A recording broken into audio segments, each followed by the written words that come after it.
bill can be made more fruitful. I am moving the amendment. Okay. Shri Gaurav Gogoi.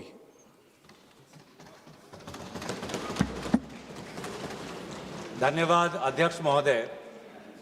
इस bill पर प्रारंभ करने से पहले मैं आपका ध्यान असम में हुए बाढ़ और वहां पर लगभग 70 व्यक्तियों की मौत की तरफ आकर्षित करता हूं और इस सदन से बड़ी पीड़ा मन से, बड़े दुखी मन से केंद्र सरकार से असम के लोगों के लिए एक विशेष पैकेज की मैं गुजारिश करता हूं। सर, मैं शुरुआत करता हूं इस बिल से। और अभी हमने आदरणीय मंत्री जी के वक्तव्य सुना और उनके बात और इस संशोधन वाले बिल का विवरण पढ़ के साफ साफ पता चल जाता है कि ये सरकार शिक्षा विभाग को लेकर गंभीर नहीं है, सुधार नहीं लाना चाहती। ये सिर्फ एक दिखावा का बिल है, क्योंकि ये बिल एक संशोधन बिल है। आज से 2 साल पहले ये बिल लाया गया था, public examinations prevention of unfair act 2024। उस समय में भी एक यूजीसी ये नीट के 2024 के परीक्षा को लेकर पूरे देश भर में लोगों के मन में व्यापक चिंता थी। उस समय में भी इसी तरह आज जैसे मंत्री जी कह रहे हैं, सरकार ने इस बिल का इंट्रोडक्शन करते हुए ये कहा कि ये बहुत ही एक ऐतिहासिक कदम है, एक बहुत बड़ा कदम है और इससे शिक्षा विभाग सुधरेगा और इससे परीक्षा में जो पेपर लीक होते हैं अब नहीं होगा, अब किसी का साहस नहीं होगा। ऐसे कड़े दंड उस समय सरकार ने कहा कि 2024 के बिल में वो लाए हैं। तो जो 2024 के नीट यूजी पेपर लीक पे जो तहकीकात हुई, जो इन्वेस्टिगेशन हुआ, मैं पढ़ना चाहता हूं उसकी स्थिति आज क्या है, ताकि पता तो चले कि ये सरकार 2 साल पहले जो नीट परीक्षा को लेकर जो व्यापक भ्रष्टाचारी हुई उसको लेकर यह सरकार कितनी गंभीर है। बहुत दुख के साथ मैं कहना चाहता हूं कि एक अखबार में आर्टिकल आया 2026 में कि जो 45 व्यक्ति थे जो चार्जशीट हुए थे नीट यूजी 2024 पेपर लीक के मामले में, 45 में से 44 को बेल मिल चुका है। ये है इनकी गंभीरता, ये है इनके छात्रों के प्रति इनकी संवेदना। जो मूल व्यक्ति है जिसको मास्टरमाइंड कहा जाता है, संजीव मुखिया, 11 महीने तक वो फरार था। 11 महीने तक सरकार उसको पकड़ नहीं पाई। अप्रैल 2025 में वो फाइनली उसका गिरफ्तार हुआ और फिर उस मामले में उसको बेल मिल गया। उस मामले में उसको बेल मिल गया। मई 6, 2025 एक दूसरे व्यक्ति रंजीत कुमार बरुआ जो करियर एकेडमी एजुकेशन ट्रस्ट के चेयरमैन है, वो बेल। एक अमित कुमार सिंह जो पेपर सॉल्वर के गैंग में था, उसको मई 7, 2025 को उसको बेल। एक पंकज कुमार जो कैंडिडेट्स को वो सारे कागज लीक करता था मोबाइल फोन के द्वारा, मई 15, 2025 उसको बेल। राकेश जिसका ये आरोप था कि उसने प्रश्न कागज को उसकी चोरी की, उसको बेल। तो ऐसे एक लंबा ब्यौरा है, चाहे वो अमित प्रसाद महाराणा का हो या धीरेन्द्र कुमार पांडा का हो। तो ये कानून उस समय भी विफल था और ये कानून जिस मंशा से आज ला रही है आज भी ये विफल होगा। ये कानून आपकी विफलता का स्मारक है, क्योंकि ऐसे कानून 2024 के में लाने के पश्चात भी 2026 में तो लीक हुआ ना सर। अगर कानून इतना ही सशक्त था तो आज 2 साल बाद ही इतना बड़ा व्यापक लीक कैसे हुआ। और अफसोस की बात है सर, उस समय में भी शिक्षा मंत्री धर्मेंद्र प्रधान थे और जब 2024 का जब पेपर लीक का मामला जब पूरे देश भर में आया तो आपको पता है धर्मेंद्र प्रधान जी ने उस समय क्या कहा।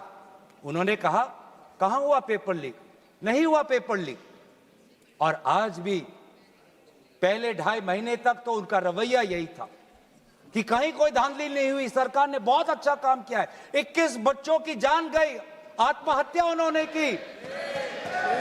आपको शर्म नहीं आती इस सरकार को कि जिस मंत्री के तहत में 21 बच्चों ने अपनी जान गंवा दी, आत्महत्या की, जब उसने अपने मंत्री पद से इस्तीफा दिया, कल जब वो सदन में आए आपने उनको ऐसा माला पहनाया ताकि जैसे वो पाकिस्तान से जंग लड़के आए हैं, ऐसा माला पहनाया, ऐसा उनका वजूद उनको बड़ा किया मानो कि वो पाकिस्तान से जाकर सीमा पे जाकर जंग लड़के आए हैं। ये है उनकी सच्चाई। दुख लगता है सर। आज ये बात प्रधानमंत्री आते हैं इंस्टाग्राम के रील पर, वो अलग बात है कि जो पहली कैबिनेट बैठक हुई उस कैबिनेट बैठक में शिक्षा को कैसे सुधारा जाए, पेपर माफिया को कैसे खत्म किया जाए, पेपर सेटर के माफिया को कैसे खत्म किया जाए, पेपर सॉल्वर के माफिया को कैसे खत्म किया जाए, टेस्टिंग सेंटर के माफिया को कैसे खत्म किया जाए, प्रिंटिंग प्रेस के माफिया को कैसे खत्म किया जाए, कोचिंग सेंटर के माफिया को कैसे खत्म किया जाए, सिलेबस कैसे स्कूल के सिलेबस के साथ मिले, आउट ऑफ सिलेबस परीक्षा के पेपर ना आए, सीबीएसई के ओएमआर में धांधली न हो, इन सब चीजों पर व्यापक चर्चा करने के बजाय प्रधानमंत्री मोदी जी कहते हैं इंस्टाग्राम पर और ध्यान दो, इंस्टाग्राम पर और ध्यान दो। और प्रधानमंत्री जब आते हैं हाई पावर कमेटी की बात करते हैं, तो 2 साल पहले जो के राधाकृष्ण की जो हाई कमेटी थी उसका क्या हुआ? 2 साल हाई कमेटी आपने गठन की, प्रधानमंत्री केंद्र सरकार के निरीक्षण में एक हाई कमेटी बनी, के राधाकृष्ण फॉर्मर इसरो के चेयरमैन। अगर वास्तविक में उन्होंने इतना बढ़िया काम किया तो 2 साल पश्चात ही आज क्यों दोबारा ऐसा पेपर लीक हुआ? सरकार ये दिखाना चाहती है कि ये बहुत गंभीर है। पिछले कुछ दिनों में पता चला कि एनटीए के लगभग 47 लोगों को बदला गया। सर, मैं इस सरकार से मैं ब्यौरा चाहूंगा कि वे जो 47 लोग हैं जिनको आपने ट्रांसफर किया या सस्पेंड किया, कौन है वो? क्योंकि एनटीए की जो एक्चुअल सैंक्शन कैपेसिटी है, एनटीए की जो सैंक्शन कैपेसिटी है वो 34 की है, 34 की सैंक्शन कैपेसिटी है। ये 47 कौन है? कौन है ये 47? 34 में से तो शायद 10-11 वैकेंसियां हैं, 24 ही है जहां पर लोग बैठे हुए हैं। तो ये जो 47 जो सैंक्शन, ये कौन है? जो आउटसोर्स करके अपने लोगों को लाया एनटीए में, वो लोग हैं क्या? उसका ब्यौरा मिलना चाहिए। हम जानना चाहते हैं, आपने एनटीए के डीजी को बदला और एनटीए के चेयरमैन को रखा, ऐसा क्यों? ऐसा क्यों? आपको एनटीए के डीजी पर विश्वास नहीं, आपने मान लिया कि शिक्षा मंत्री धर्मेंद्र प्रधान जी का इस्तीफा होना चाहिए, आपने ये भी मान लिया, तो आपको एनटीए के चेयरमैन पे इतना विश्वास क्यों? ये हम जानना चाहते हैं। सुनाई दे रहा होगा सर, एक विशेष संगठन के साथ जुड़े हुए हैं, उसका ब्यौरा देख लीजिए, एनटीए के चेयरमैन का ब्यौरा देख लीजिए। इससे पहले वह मध्य प्रदेश के पब्लिक सर्विस चेयरमैन के वो कमीशन के चेयरमैन थे, और उस समय में भी धांधली हुई,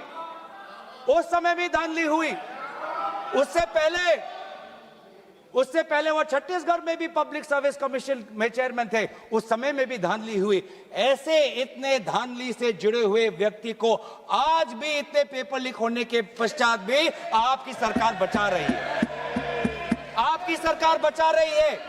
जिस एनटीए के द्वारा 21 बच्चों ने आत्महत्या की, आज भी वो चेयरमैन बचा हुआ है। क्यों? क्योंकि वो एक विशेष संघ के साथ जुड़ा हुआ है। और यही दर्शाता है कि आप शिक्षा विभाग में आप सुधार नहीं चाहते, क्योंकि आरएसएस के लिए शिक्षा विभाग बहुत ही महत्वपूर्ण विभाग है, मैंने कोई असंसदीय बात नहीं की। आरएसएस के लिए शिक्षा विभाग बहुत महत्वपूर्ण विभाग है, और इसीलिए हम देखते हैं चाहे यूनिवर्सिटीज के वाइस चांसलर्स के अपॉइंटमेंट में हो, कॉलेज के प्रिंसिपल के अपॉइंटमेंट में हो, जब फैकल्टी की बदली होती है उसमें हो, चाहे आउटसोर्सिंग में हो, हर चीज में हम देखते हैं कि जो यूनिवर्सिटी, जिन यूनिवर्सिटी की कल्पना पंडित नेहरू ने एक साइंटिफिक टेम्पर के द्वारा उन यूनिवर्सिटीज के एक सपना देखा था, आज उन्हीं यूनिवर्सिटीज में क्वालिटी पर ध्यान नहीं दिया जा रहा। आप शिक्षा के माध्यम से इस पीढ़ी को आने वाले चुनौतियों के लिए तैयार नहीं कर रहे। आप शिक्षा के माध्यम से इस पीढ़ी के लोगों को आने वाले समय में आपके दल के सदस्य बने, आपको वोट दे, उसके लिए आप एक माहौल बना रहे हो।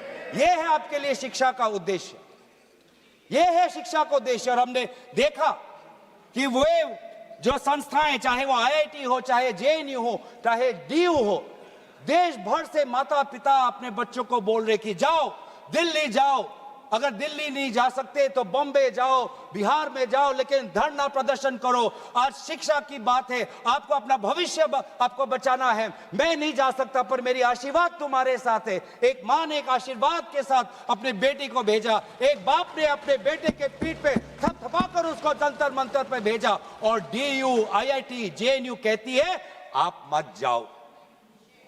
छात्रों को कहती है अगर आप जाओगे तो आपके करियर पर प्रभाव बन सकता है। यह है शिक्षा की संस्थाएं। ऐसे हम आने वाले चुनौतियों के लिए हम भारत का निर्माण करेंगे, अपने युवाओं को हम उनको ताकत देंगे। इसीलिए अगर एक बात इस पूरे घटनाक्रम से निकलती है वो ये है कि आज शिक्षा में ये इस बिल से, जिसमें आपने पेनल्टीज बढ़ा दिए, पनिशमेंट बढ़ा दिए, इससे हमारा शिक्षा विभाग नहीं सुधरेगा। राहुल गांधी जी बार बार कहा कि धर्मेंद्र प्रधान जी सिर्फ एक मुखौटा है आपके शिक्षा विभाग का। आपकी शिक्षा के प्रति जो उनका, आपकी जो नीति है वो सिर्फ एक उसका एक चिन्ह है, एक सिंबल है। उनके हटने से भी शिक्षा में सुधार आएगा। आज भी ना बच्चों को विश्वास आता है इस बात पर, ना हमें इस बात पर विश्वास है। लेकिन इसके पश्चात भी आज शिक्षा पर बातचीत हो रही है, आज शिक्षा को लेकर धरना हो रहा है, आज शिक्षा को लेकर जंतर मंतर में हजारों की तादाद पर लोग इकट्ठित हुए हैं। आज शिक्षा के विषय पर सारे दल संगठन सब ने अपने अपने प्रदेशों में, चाहे महाराष्ट्र में हो, चाहे यूपी में हो, चाहे बिहार में हो, चाहे पश्चिम बंगाल में हो, चाहे या असम में हो, सब जगह विभिन्न राजनीतिक दल संगठन और इन दल संगठन से अलग सारे युवा सड़क पे आ गए। सब ने अपने शिक्षा की मांग की। और क्यों मांग की? उनके दुख को पहले हमें समझना चाहिए, उनके पीड़ा को हमको समझना चाहिए, वो उनके अंदर जो नाराजगी है उस बात को हमें समझना चाहिए। नहीं तो किसी का इतना साहस नहीं कि सड़क पे आके गर्मी बारिश, सड़क पे सोना, पुलिस की लाठी खाना, दिन दिन भूख हड़ताल पे रहना, सबकी इतनी साहस नहीं है। ये साहस कहां से आता है? ये साहस आता है उस दर्द से, जिस दर्द में अपने भविष्य को लेकर वो विवश हैं, जिस दर्द में अपने देश के भविष्य को लेकर वो विवश है, जिस दर्द को वो आज के समाज में उसको व्यक्त भी नहीं कर सकते, सरकार से सवाल भी नहीं पूछ सकते। और बहुत ही बढ़िया एक व्यक्ति ने इस पूरे जो दर्द है, इस दर्द के बारे में बात करते हुए गोपाल दास नीरज के गीत की बात करता है। वो व्यक्ति, जिस व्यक्ति से राहुल गांधी जी मिलने गए, उसने कहा, उसने हमें याद दिलाया कि नीरज की वो पंक्तियां, स्वप्न झरे फूल से, मीत चुबे शूल से, लुट गए सिंगार सभी, भाग गए बबूल से, और हम खड़े खड़े बहार देखते रहे, कारवां गुजर गया गुबार देखते रहे। ये बच्चों की वो दुख है। क्या करें? हमारे पास पैसे नहीं है इतने कि हम पेपर खरीद पाएं। 30-30 लाख का पेपर हमें खरीदने के पास, हमारे पिताओं के पास इतने सामर्थ्य नहीं है। वो दुख है, वो नाराज है, और इसीलिए जब वो दुख से वो लड़ नहीं पाते तो आत्महत्या पर आ पड़ते। और एनसीआरबी में सर, आज देश की ये व्यवस्था, देश की असली ये है कि आज एनसीआरबी में, नेशनल क्राइम रिकॉर्ड्स ब्यूरो में, ये भी एक कारण है कि आत्महत्या हुई क्योंकि वो बच्चा एग्जाम में फेल हुआ। ऐसा भी एक कारण आ गया है। बच्चों की आत्महत्या, छात्रों की आत्महत्या लगभग 1 लाख से ऊपर बढ़ चुकी है। 1 लाख से ऊपर, जिसमें से 2000 ने तो साफ साफ कहा है, 2400 ने साफ साफ कहा है कि मैं फेल हो गया और इसीलिए मैं सुसाइड ले रहा हूं। बहुत लोग, बच्चों ने फैमिली, पारिवारिक कारण से, फैमिली रीजन से वो आत्महत्या उन्होंने की। लेकिन इसके पश्चात भी वे युवा आए, वो चाहे गुजरात से हो, वो चाहे महाराष्ट्र से हो, चाहे विदेश से हो, चाहे दक्षिण भारत से हो, महाराष्ट्र से, वो सब आए। और जब वो आए और दिल्ली की गर्मी, दिल्ली के बारिश से जब वो जो उन्होंने उसमें जो दर्द है, उसमें जो संघर्ष है, उस संघर्ष को याद करते, उस संघर्ष को झेलने में उन्होंने याद किया सावित्री बाई फुले को। वे लड़कियां जो आई थी, ऐसे बहुत लड़कियां थी जिन्होंने रील पे कहा कि मैं अपने माता पिता को बिना बोले में जा रही हूं क्योंकि मुझे लड़ना है। ऐसे भी लड़कियां थी जिन्होंने कहा कि मैं छात्र नहीं हूं, मैं काम करती हूं, लेकिन मैंने भी कुछ साल पहले नीट का परीक्षा दिया था, मैं पहले अटेम्प्ट में मेरा पेपर लीक हो गया, कितना मानसिक मेरे पे दबाव बना मैं खुद समझ सकती हूं। आज अगले पीढ़ी के साथ, जिस समय मैं खड़ी नहीं हो पाई, मैं बाहर नहीं आ पाई, लेकिन आज अगले पीढ़ी के साथ मैं खड़ा होना चाहती हूं, मैं जाऊंगी आज। ये सब वहां पे आए क्यों? क्योंकि उन्होंने इतिहास को याद किया कि जिस प्रकार से सावित्री बाई फुले हो या फातिमा शेख हो, जिस प्रकार से समाज ने उन पर उत्पीड़न किया, लेकिन वो कभी भी अपने बाग से हटे नहीं। युवा लोग आए, एक लड़का था हरे शर्ट में, वो पुलिस को बोल रहा कि आ मार, मुझे मारो, मारो सर मारो। उसमें वो भगत सिंह का जज्बा हमें दिखाई दिया। हमेशा उसने हाथ नहीं उठाया, उसने खाली बोला कि मारो, क्योंकि ये थी लोगों की और युवाओं की ताकत कि अब वो डर उनसे चला गया, डर खत्म हो गया, डर गायब हो गया। लाठी है, दर्द होगा, रात को सोने में मुश्किल होगी, लेकिन सब लोग कह रहे थे कि कुछ नहीं होता, अगर शिक्षा के लिए, अपने भविष्य के लिए अगर मुझे 2-3 लाठी भी खानी पड़ेगी तो मैं लाठी खाने जाऊंगा। ऐसे भी लोग थे जो 20 जुलाई के रात को आए। वो 20 जुलाई के सुबह नहीं थे, 7 बजे नहीं थे, 4 बजे दोपहर को नहीं थे, वो रात को 10 बजे आए। क्यों? क्यों? उनको दुख हुआ। उन्होंने रील में देखा कि किस प्रकार से पुलिस वालों ने बच्चों पर हाथ उठाया और उन्होंने बोला कि चलो मैं भी एक लाठी खाने जाऊंगा। ये है हमारा युवा शक्ति। मैं इस सदन से भारत के युवा समाज को मैं नमन करता हूं, आभार प्रकट करता हूं, शुभकामनाएं मैं देता हूं, धन्यवाद देना चाहता हूं कि आपने हमें दोबारा याद दिलाया कि लोकतंत्र का मतलब क्या है। आपने दोबारा हमें याद दिलाया कि सवाल पूछना आप सबका, हमारा सबका मौलिक अधिकार है। हमने वो भी देखा उस मध्य प्रदेश से आए हुए आदमी को जिसके सर पर खून निकल रहा था। क्यों? क्योंकि कांटों से भरा हुआ एक डंडा उसके सर पर पड़ा और उसने तब भी वो पीछे नहीं हटा।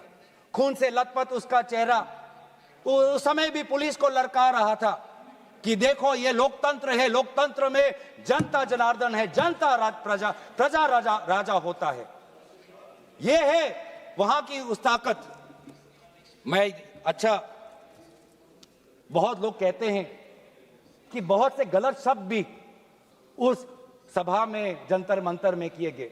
मैं उन गलत शब्दों का जो मर्यादा से बहुत दूर है, अमर्यादित है, उन शब्दों का समर्थन नहीं करता, लेकिन उन शब्दों के बारे में भी याद करना चाहिए जो बाकी बच्चों ने हमें याद दिलाया। किसी एक बच्चे ने याद दिलाया वसीम बरेली की कविता, जिसमें लिखा है, जो उसूलों पर आंच आए तो टकराना जरूरी है, जिंदा हो तो जिंदा नजर आना जरूरी है। ये हैं बच्चे, ये है वो बच्चे और जो अलग अलग प्रदेश से आए हैं। मैं धन्यवाद देना चाहता हूं कि इन्होंने अपनी इंसानियत दिखाई। हर वो बेटी जो वहां जाती थी वो कहती थी कि ये जंतर मंतर, ये ऐसा एक जगह बन गया है जहां पर मैं अपने आप को सुरक्षित महसूस करती हूं। जब पुलिस की लाठी आती है तो कोई अनजाना व्यक्ति, कोई अनजाना उसके सामने आकर अपने शरीर से उस लड़की को बचाता है। डंडा उसके लड़के के शरीर पर पड़ता है। वो लड़का कहता है कि इस उंगली से मैंने पिछली बार कमल पर वोट डाला, आज इसी उंगली को कमल के पुलिस ने तोड़ डाला। ये है यह है उनका साहस। आज समाज, मैं पूरे छात्र के साथ पूरे समाज को भी मैं धन्यवाद करना चाहता हूं। उस गुरुद्वारों को मैं के संचालकों को मैं धन्यवाद करना चाहता हूं जिन्होंने अपना दरवाजा खोला, लोगों को वहां पे शरण दिया। ये है हमारी देश की खूबसूरती। मैं धन्यवाद देना चाहता हूं कि देश भर से लोगों ने फोन किया कि मैं वहां जा नहीं सकता, लेकिन स्विगी के द्वारा उन बच्चों को खाना तो पहुंचा सकता हूं। मैं धन्यवाद करना चाहता हूं उन वकीलों का, वो चाहे सुप्रीम कोर्ट के बाहर हो, चाहे वो जंतर मंतर पे आए हो, सब ने बोला कि लोकतंत्र के साथ, संविधान के पक्ष में आज हम सब यहां पे खड़े हैं। लेकिन जहां पर हमने हमारी खूबसूरती देखी, जहां पे हमने इंसानियत देखा, जहां पर हमने लोकतंत्र की ताकत देखी, जहां पर हमने लोकतंत्र की ताकत देखी, वहीं पे हमने इस सरकार की क्रूरता भी देखी। हमने देखा आपने किस प्रकार से पैलेट गन का इस्तेमाल किया, हमने देखा किस प्रकार से आपने इलेक्ट्रिक बेटन का इस्तेमाल किया, हमने वो भी नजारा भी देखा कि किस प्रकार से एक पुलिस कर्मचारी ने एक लड़की के गाल पर थप्पड़ मारा। वो एसीपी का नाम भी हमें याद है, उस पुलिस कांस्टेबल का चेहरा भी याद है जिसने अपने डंडे के साथ एक लड़की के प्राइवेट पार्ट पे उसने आक्रमण किया। हमें याद है वो लड़कियां जिन्होंने उनके आंसू निकल रहे थे आंखों से और कह रहे थे कि पुलिस वाले उनको मां बहन की गाली दे रहे थे। हम भूलेंगे नहीं वो बच्चियों जिन्होंने कहा कि मेरे पीठ पे जो कपड़े थे उन कपड़ों को इस पुलिस ने फाड़ दिया। ये है असलियत। और इसीलिए बार बार हम मांग कर रहे हैं कि किसने आदेश दिया, वो आदेश कहां से आया कि पैलेट गन का इस्तेमाल हो, किसने आदेश दिया, किसने आदेश दिया कि आंसू गैस का इस्तेमाल हो, किसने आदेश दिया कि लाठी पैरों पे नहीं लाठी सर पे पड़नी चाहिए, किसने वो आदेश दिया। और इसीलिए बार बार राहुल गांधी जी ने भी चिट्ठी लिखी है और आज भी हम देखते हैं कि अब सारी हम बातें कर रहे हैं। आज इस सदन में, इस सत्र में इस विषय पर भाग इसलिए लेना चाहते हैं क्योंकि हम सरकार से जवाब चाहते हैं और विशेष रूप से गृह मंत्री से जवाब चाहते हैं।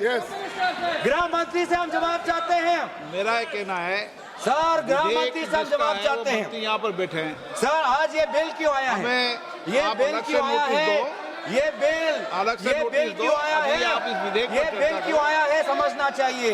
ये बिल इसलिए आया है कि गृह मंत्री के द्वारा भेजी हुई पुलिस लोगों के हौसले को कुचल नहीं पाई, इसीलिए ये बिल आया है।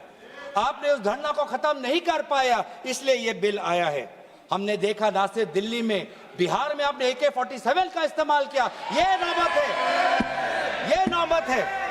हमने इसीलिए मैं लोगों का धन्यवाद करना चाहूंगा और धरना प्रदर्शनकारी के साथ है जिन्होंने एक और हमें बहुत ही खूबसूरत गीत याद दिलाया, दिनकर का।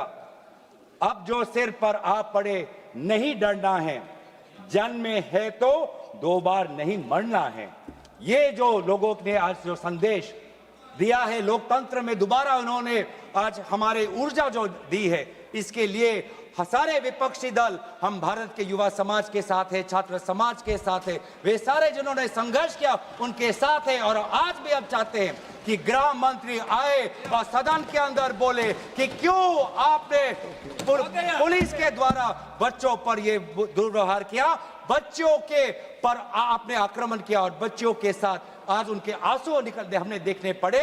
इन सभी बातों के साथ मैं अपने वाणी को विराम देता हूं। धन्यवाद।